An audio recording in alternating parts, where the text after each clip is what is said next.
The devastating earthquake in Haiti kicked off 2010 on a tragic note. Since the disaster, we've recognized several unsung heroes who've done their part to help the victims. A lot of them don't have their homes anymore. Most of their children are lost.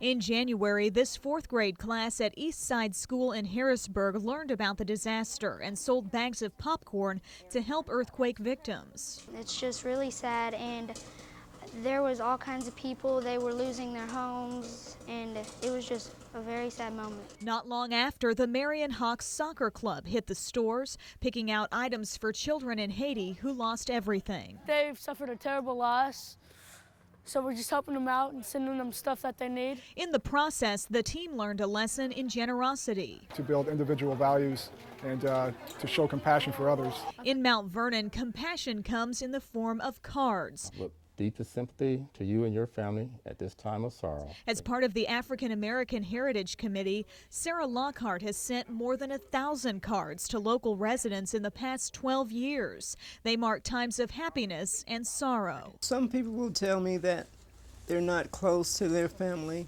When I tell them that I do this, they say, well, make sure you send me a card. To be honest, these were the only 2 cards I received in the community, so it meant something. Also in Jefferson County, a couple touches the lives of more than 100 foster kids. For more than 42 years, Mike and Shirley Neal have offered their home and their hearts to children. A lot of them really had a bad home life, you know, where they was, and they came here and they had a good home here and they liked it. It's worth it. When you just see one go good, it's all worth it. Children were the motivation behind one Unsung Heroes deeds in Carbondale. There, the Presbyterian preschool endured funding problems. Director Ann Dillard offered 3/4 of her salary to keep a quality teacher on the job. I have teachers here who need the salary to live on. We did not cut their salaries. What she's doing for the program this year is something that it takes a very special person to be able to do that. And as the school year ended, summer started with a splash in DuQuoin.